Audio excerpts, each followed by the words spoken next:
What's up, everybody? Welcome back to another episode of Blood on the Razor Wire TV, where we bring it to you real and we bring it to you raw. If you haven't already, hit that subscribe button. We promise not to disappoint you. And leave a comment if you like the video. If not, leave a comment anyway. Anyway, today, man, I got my little Bills hat on. Don't want to talk about Stephon Diggs and Josh Allen and him not showing up for minicamp and all of that stuff. We'll get into that as the season progresses. Let's see what the Bills do. Go Bills. Anyway, you see what the thumbnail says. You know what we're going to talk about today. You've heard the big names, right? Larry Nassar and, Jared from Subway, Jared Fogle. These are the guys that are known all over. The guys that are like weirdos and they've done some vicious things to, innocent victims, people that don't deserve to have done to them what they did. And people wonder, how are these guys safe in there, Chad? How are they making it? Well, I think Fogle got lumped up a few times, but Nassar's at USP Tucson. USP Tucson hasn't always been this way, but, in the last, 7 or 8 years, it's became a prison that houses these people because the federal government is cracking down.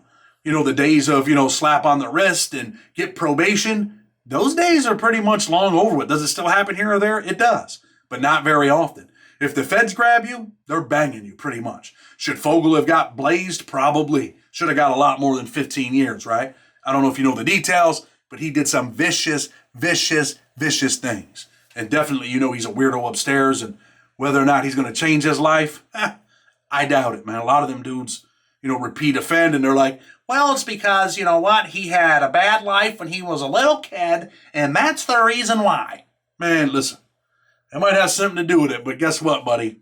You're 35 years old, and, this thing up here should have developed. But a lot of times, man, when you run into these cats, and I've ran into a few of them, not going to bullshit you, went to a low and a bunch of them were there, they have the mentality of a little kid, man. They're 40 years old and they're out there watching cartoons and they talk like they're 13 years old. Hey, what's up? You guys want to play a little D&D in the basement? Like, what the fuck? Man, get the... Anyway, wherever you go, you always run into some cats, and sometimes you run into cats and you're shocked. You're surprised. You're like, damn, man. I can't believe that dude did that and they just smashed him off the yard. He's out of here. So anyway, we're going to go to USP Lee. We'll start at USP Lee. We'll talk about USP Tucson where, we just said Larry Nassar's at. And let me just say this. USP Tucson wasn't always, this type of place, and bad things can happen there. Remember we talked about Dana Mattingly? Dana probably did the most vicious, violent things ever done in a federal prison to another individual, to a dude that was an SO, a dude that was a Cho, and dude was back on a violation. Some people I post on TikTok like, that's cap, that never happened.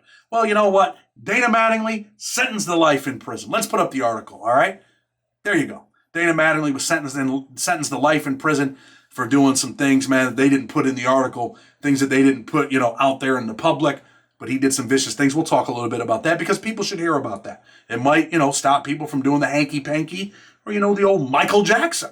Anyway, so USP Lee, we're in a unit with, predominantly a bunch of New York dudes, man. There's a young dude over there. His name's Piper, Jerron Thomas. And, if you know Pipe, man, he's serving a life sentence, man. Hopefully something works out for him and he gets out. Went to prison as a young man. Beat a murder case in Syracuse, gets charged with that same crime in a conspiracy over in federal court, and they give him till the sun burns out, unfortunately for him. So anyway, man, his kid shows up. He's from New York. He says, hey, man, I'm originally from Rochester, caught my case in Albany. Last name's Hobbs, man. I was on a boxing team with his brother, St. Martin's Avenue D. And kid shows up, and I'm like, damn, you're from Rochester, and your last name's Hobbs. He catches a case in Albany. And then he starts telling his story, right? To Pipe, and Pipe puts him in the cell with him. He's in there for drugs and a gun. Good looking dude, man. I don't know, no homo shit. Doesn't look like, he doesn't fit the profile, so to speak, right? So he gets in the cell. He starts telling Pipe, I got 87 months. Pipe's laying down the law. This is how it works. You got to get your paperwork. You got to do this. You got to do that. We got to check you out. And dude starts telling him, I got a 924C. What's that? Possession of a firearm or furtherance of a drug trafficking crime. If you've been watching this show, you know what a 924C is by now, right? But for those that don't, that's what it is. And then he's got 50 grams of crack. Well, back then, 50 grams of crack came with a 10-year mandatory minimum. And then 924C, that came with a 5-year mandatory minimum, which meant you had to have 15 years. So now this cat's telling Pipe, I got 87 months. And I don't know what he's thinking because he has to get his judgment of commitment. That's part of the New York car rules. And, like I said, my co-defendant was over there, my boy Chiz. He's in the New York car. He's mixed black and white. And we're on the East Coast, man. East Coast prisons are a little bit different. Are a lot of federal prisons racially segregated? They are. The whites sit with the whites, blacks sit with the blacks, Hispanics sit with the Hispanics. But on the East Coast, it doesn't mean that you don't associate with black folks. You talk to them, you kick it with them. And being that I'm from New York, man, I was cool with them dudes, man. They were, one of my co-defendants was mixed. He's there. So, obviously I'm hanging out with this cat. He's my boy. I don't pick the politics. Sometimes you just got to live by them. So I kind of know what's going on, man. And they're like, yo, man, you think you can do this? I'm kind of like, bro, listen, I'm not going to have anyone call and check on this dude, or that's not my, it's not my business, bro. For real, at the end of the day, it's not. So they start, searching around. They got a cop that works in the laundry. They got one that, works in the gym. And they find out from the gym officer, like, yo, dude tells him, man, check him out. But Pipe, in his mind, he's thinking that, he's never thinking that dude's a SO, that he's a Choski. He don't think that at all. He thinks that, hey, man, he got 87 months for a different reason, right? So he starts plotting. He always wants to, he was a young dude, man. He wanted to be involved in politics. He felt like he wanted to show people that, he got busy, that they better respect him. And this was his opportunity. So he starts, searching around. He's got people making phone calls. And he finds out that Mr. Hobbs is not getting an 87-month sentence for, what he said. He doesn't have a drug crime. He's got a choke crime. He's got an SO crime against his girlfriend's daughter, right? And he's taking pictures and he's putting them on the internet, and they give him an 87-month sentence. So now the politics start. And it's always, in those that been in federal prison, you know how this shit works, right? The people that are going to be a victim, they never know. But it always seems like everybody else knows. Like, yo, dude's about to do this on this date at this time. So get your stuff together, go to commissary. And that's always the thing. They're like, yo, look, man, we got visits this weekend. Wait till Monday. Or, yo, check this out. We got commissary. Let everybody get their commissary before we get locked down. Because this kid's talking like he's about to put this kid's lights out. He's like, yo, I'm about to hit him up. And let me just say that Piper had he had a pretty nasty knife. I actually ended up beefing with him at one point while we were there. And I knew what kind of knife he had. And, of course, it was on my mind. Like, I don't want this cat to stab me, you know what I'm saying? But we ended up, politicking it out. And, things ended up working out. But he just had that edge on him, man. He was a gangster in the street because, sometimes dudes that can't really fight all that good, sometimes they're dangerous dudes in the street because they got that thing. But when you get to prison, you got to check that gun in at the door. So now it's all about them hands. And if you ain't got hands, you might be in trouble. And then you start to get into that knife play in federal prison, right? So if you ain't got hands, you grab that knife. So anyway, man, kid had a knife, whatever. He's talking about, yo, I'm about to slaughter this dude. And then they talk him out of it. They start telling him about his appeal. Yo, you could do it a different way. So now he gets a street razor. How do they get street razors in prison, right? Well, maybe through maintenance or facilities. He gets this street razor. And he's like, look, man, this is what's about to happen. I'm about to get the kid in the cell. And Piper lived in the big cell. Those that have been to prison, what them handicapped cells look like. They're these big-ass cells. And, everybody wants them. It's prime real estate. So Pipe's got, the New York cell, handicapped cell. He's living there. He's got the TV shot. He gets the kid in the cell. Kid Hobbs. My boy Chiz, he's holding the door down. A couple other New York dudes are standing around. And Piper goes in the cell. And, this is the first time that he's going to do something violent in prison. So, we're kind of looking in the cell, like, what's up? What's he about to do? And he's in there talking to the cat. He's like, yo, man, look, man, for real, man, we kind of found out what you're in. And he swings at the dude. Swings at him with a razor. Misses him. Then he swings a couple more times. He hits him. The kid's trying to get out of the cell. Chiz has got the door. Boom! He hits the door. Door slams open. And your boy Pipe's chasing this kid. Chasing him into the office. Gets him in the office. He runs in there with the cops. He's bleeding. They hit the deuces. And this kid, he ends up going to the hole. And what happens next? Well, now they got to house him somewhere better, right? They got to send him to a place that's a little more safer. Doesn't always work that way. You end up going to the hole. You sit down there for 90 days, maybe 6 months, 180 days. And eventually they put your paperwork in and then they transfer you. But guess where they transfer you to? To another USP. So now you're about to, face the same music. The Bureau of Prisons, they don't really care about you, man. They're going to send you to another prison and let you face the music. And then, this stuff happens repeatedly, repeatedly. They keep doing it. And then eventually you make it to a place, if they don't kill you, you make it to a place where you might be able to survive. You might make it to USP Tucson, where Larry Nassar's at. Might be a silly, you know what I mean? You never know. So, that's a little story at USP Lee, man, where the New York dudes, they get a Cho and they handle that business. These are the things that happen in there. And there's plenty of other stories, man, where, Donnie LaFon, you guys heard about him on Killer Chronicles, where, he kicks a dude's head in, sends him out, mercy flights him. That was actually a cop that he mercy flighted out of Big Sandy. But you always get these cats in Big Sandy, too. Why do they try the yard? You might think, why are the cops sending these dudes out there when they got your records, they got everything, they got your PSR, your central file. They're like, yeah, dudes, we're gonna send them out there, and they send them out there, and the cops will, sometimes, in a lot of occasions, there's always a cop that'll tell them like, yo, check dude out, yo, look, check this out, look on the computer. I talked about that story at Raybrook with Lex, right, where the cop was like, yo, man, and Lex was like, let me see that, and maybe we'll talk about that a little more in detail. But anyway, that's what happens at USP Lee. USP Tucson, we talked about Dana Mattingly. There's this cat that shows up. He's got a violation. He's an SO. And Dana Mattingly's like, yo, bro, I got some stamps for you. I want to tie you up and kiss you in inappropriate places. What the fuck? Kiss him where? Dana. And, people used to think that Dana was like a normal dude. But really, Dana wasn't a normal dude. Dana was kind of slow. I guess he was hit by a car when he was a kid in Kentucky. All messed up. He's got a life sentence to do in the state, doesn't want to go there. That's his excuse when, I end up seeing him in the hole. He says he did this thing to this dude because that dude was a Cho, bro, and I'm doing the good white thing. I really don't think it was that. I think Dana had some sick things going on in his mind. There was some allegations that he had captured some boys himself and ended up, killing them, and they're buried in different places. But anyway, for those of you that don't know, Dana Mattingly did one of the most vicious things you'll ever see in federal prison. He ties his cat to the bed, gives him some stamps. Dude lets him tie him up. And then he says, hey, bro, this is what's about to happen. And there's other allegations that, Dana did some stuff before he did what he actually did. But he ties his cat up. He pulls out a shank. And he tells him, hey, bro, it's over with. About to finish you. He takes 2 Degree deodorant bottles, tapes them up. You guys ever see them Degree deodorant bottles? He tapes them up and puts them in the old prison suitcase. Not his own, that cat's. And then he tells the dude, hey, man, if you yell, it's over with. He jams some socks down his throat. Could you imagine that? Socks jammed down your throat?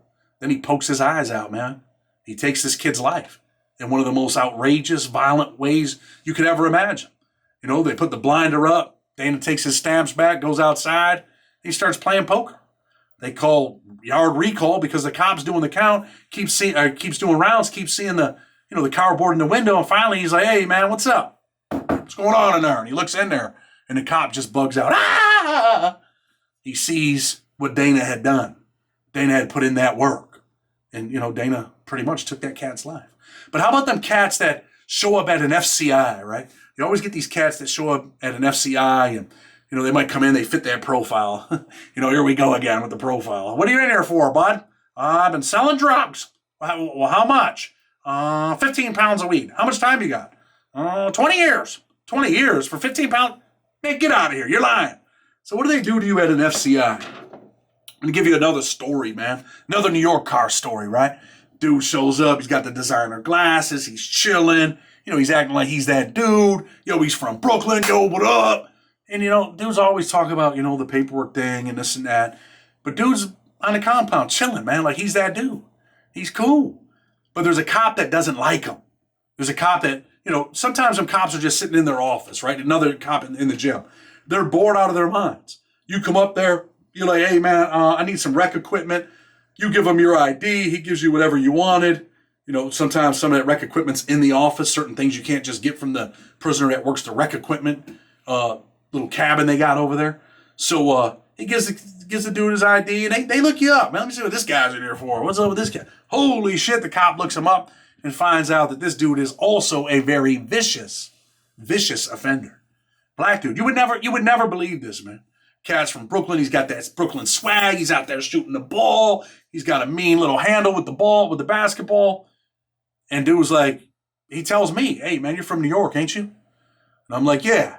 He's like, see that dude right there, bro? Tell the big guy. And the big guy he's talking about is a dude named Lex. He's like, tell the big guy, man, like, that dude did some vicious stuff.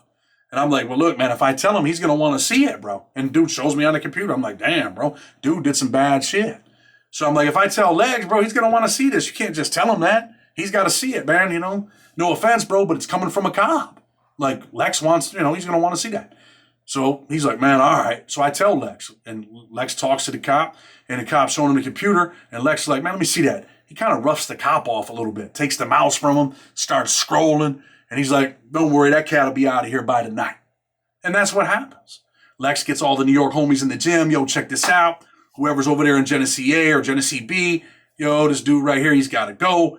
And Lex is like, yo, I'm going to come up there. They're like, nah, homie, you're the shot caller. You're the big homie. We got it. And they take this cat in the cell. And, you know, it's always in the cell, man. And they put a dude outside your door. They put a couple dudes outside your door so they could just have you in the cell punishing you. And there's no way out. It's like being trapped in a concrete mausoleum. How are you getting out of here, man? How are you getting out of this cell? You're not getting out. This is it. You're getting out when they let you get out, right? You know, and sometimes dudes will hold the door and maybe they finally want to let you out and they'll act like you kicked the door open and somehow, you know, you had this super strength and you were able to get out. So they take this cat in the room and they start questioning him, man. Start beating on him, slapping him. And one of the New York dudes, they pulled a thing out and hit him with the lemonade. Like, psst.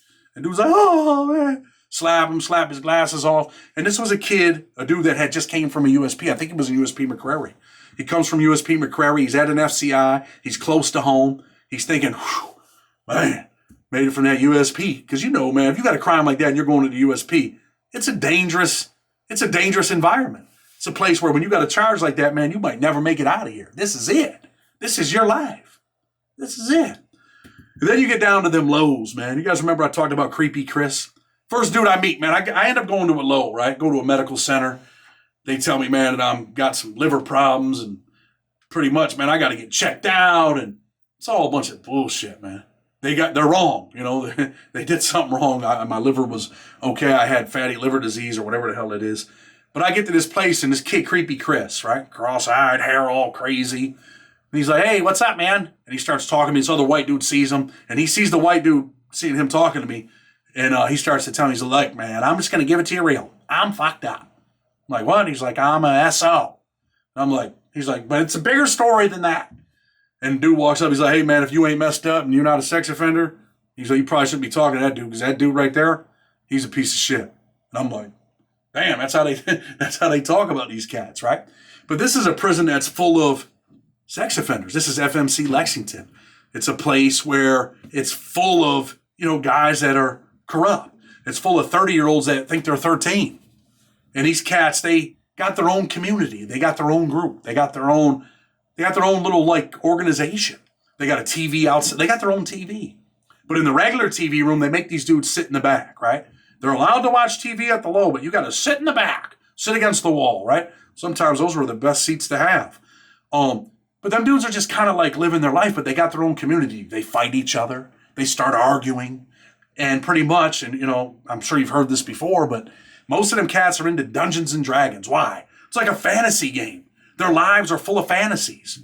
And these dudes are just, you know, they do horrible things, man. They do horrible, horrible things.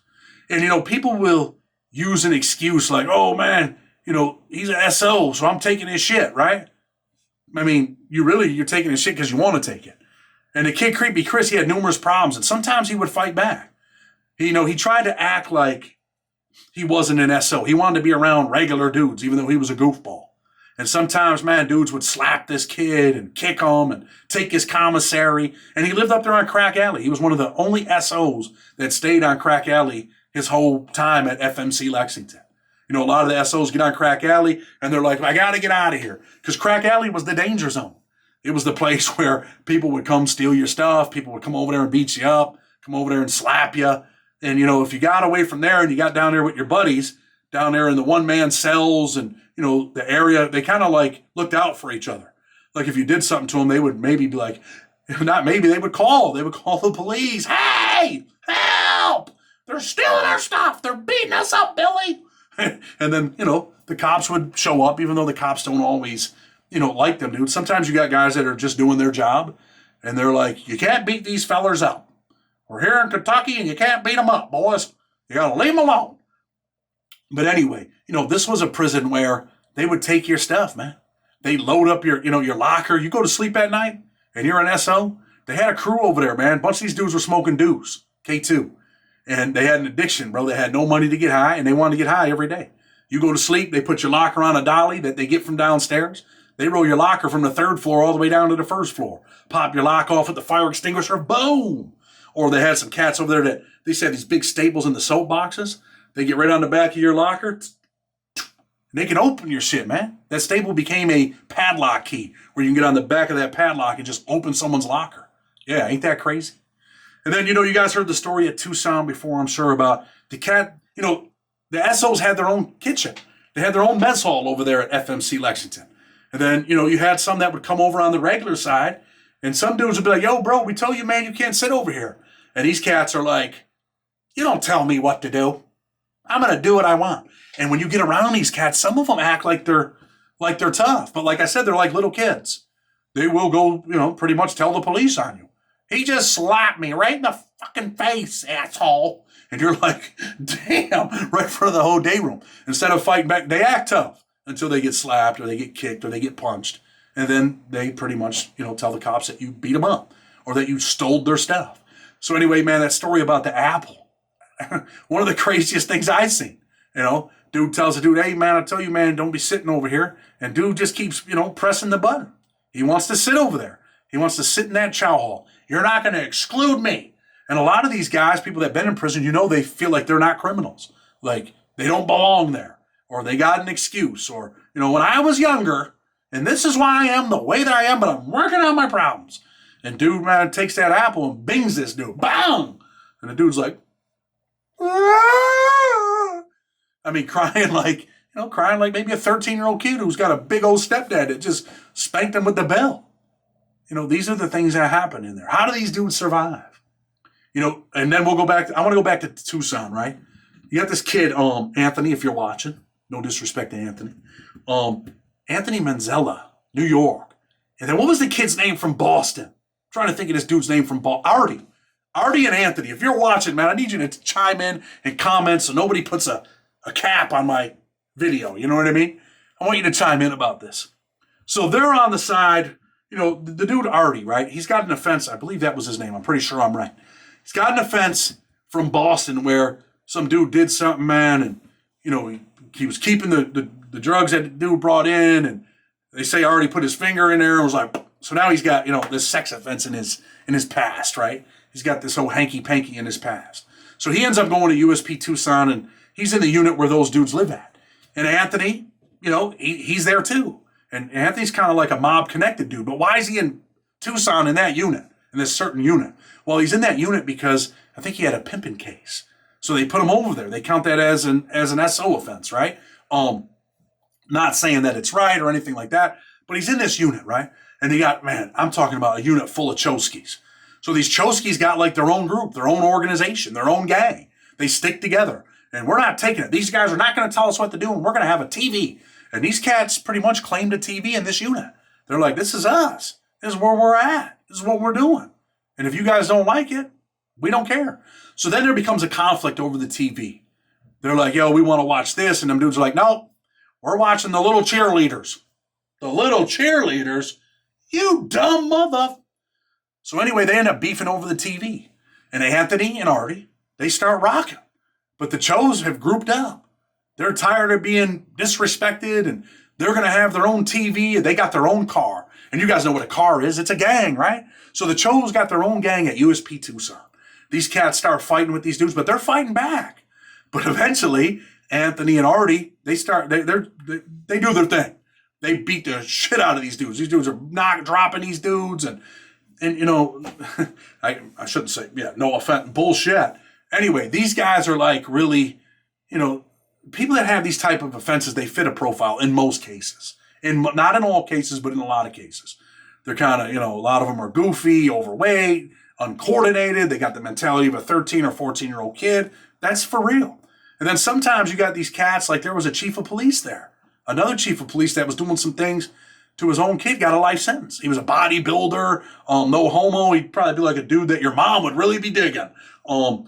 So they're fighting these cats, and the cop dude, he's doing good. He's fighting back. They're doing good, but they're dropping these dudes. Bang, bang, two-piecing them, kicking them, beating the shit out of them. They end up beating the hell out of them, and they go to the hole, and then eventually they come out. Anthony's got a gambling ticket, and this is the other crazy part. We're on one side of the yard. Anthony's on another, and these black dudes end up jumping Anthony over some gambling stuff. They try to rob him. They snatch his stamps at the poker table. And yes, there's some SOs over there that are, African-American. There's some Hispanic ones. There's some white ones. And they're on that yard, and they're like, man, we're about to get some money. And they snatch Anthony's money from the poker table, and then they jump him. And I'm on the other side of the gate like, damn. I would have helped Anthony, but had no way to do it. I'd have to climb the fence and the razor wire, and that might not work out. So, that's how these cats make it. Sometimes these cats come in there, and you're like, you don't expect it. When I was a kid, I was in New York State prison. I was right across from Raybrook, right, the federal prison. I was in Adirondack. And I hung out with this kid, man, that was from up that way, Comstock area, right? Glens Falls, New York. Good-looking dude, no homo. Man, I keep saying these dudes are all good-looking. You guys think I'm on some homos yet, but I'm not. Anyway, I worked out with this kid, man, blonde hair, he had blue eyes, looked like a dude that should be out surfing. And I'm just a youngster back then. What am I, 18? I'm just a young dude, 18, kind of wild kid, fighting all the time. And my workout partner is this dude. He goes back to court. He's on our baseball team. What the hell was our baseball team's name? We had an all-white baseball team. Don't get mad. It's how it works. I think we were called White Lightning or some shit. He's on the baseball team, phenomenal baseball player, all-American athlete. He goes back to court. When he goes back to court, of course, once again, and this is the difference between federal prison and New York State prison. New York State prison, the cops, they don't even pretend. None of them like SOs. None of them. They don't even pretend about it. And, my boy goes back to court, and, the cops at, one of the jobs say, hey, man, that kid, he's no good. He's a bad dude, bro. And this is what he did to his sister's kids. And you're like, what the Then I find that out. I'm like, damn, man. But New York State prison back then wasn't a place where, they were checking you out, checking your paperwork. You just seemed like a regular dude. They didn't do that stuff, man. And if there was Choskies around, they kind of like minded their own business. And there wasn't a lot. A lot of these cats are getting busted now. Why? Because of social media, because of phones, because of technology, because of computers. This shit's been going on for a long time. But they weren't able to catch them because they didn't have computers and all of that type of stuff, right? So anyway, this kid, he goes to court and then he comes back. And I'm like, I don't really know. It ain't really prison politics over there in New York at a medium security prison. I mean, there was some stuff that happens in Max's, some serious stuff, but not over there. And this cat is almost kind of like them dudes kind of walked around freely. And he comes back, he's like, hey, what's up, man? And I'm like, we're in the same unit. I don't even know what to say. I'm a young kid still. I'm just like, dude, we shouldn't hang out no more, bro. We shouldn't talk. And he's like, why? What's up? And then he starts telling me, his situation. I tell him, like, yo, bro, is what they're saying, bro. And he's like, well, you know what, man? That stuff's not true, man. I'm falsely accused. And, I had to plead guilty because. And I'm like, damn, bro, I think that's one crime no matter what. I would never plead guilty to some shit I didn't do if I was arrested for that. I don't care how much time they gave me. And pretty much, man, I'm disappointed. This was my dude, man, my workout partner, man. And now he's not my workout partner no more. And we had workout slots over there at certain times. And I'm like, this is my workout slot, bro. I don't know where you're going to work out, but you should probably start doing some push-ups and maybe some pull-ups. I don't know. But you can't work out over here. And, you get disappointed, man. You don't know. And when you find out, at least back then in the state, it's disappointing. And you're like, damn. And I'm still a young dude, man. Don't really know what's going on. Don't know what I'm supposed to do. Besides the fact that I'm going to stay away from this cat. Yeah, I know. I was 18. It is what it is. Anyway, man, that's our little spill on the Choskies. We got more personal stories coming out. I'll make them, I'll start putting those together. And I'm going to start, making these stories, these true crime stories, start putting them together with all the evidence. I got some good ones coming. Anyway, man, I appreciate you tuning in. Blood on the Razor Wire TV. We got some good stuff coming up. I'm going to actually go and interview one of the cops that worked the unit when I got bit in the face. I might go to his crib and interview him. How does that work, right? Anyway, man, tomorrow, Blood on the Razor Wire TV with respect. Until tomorrow, we're out.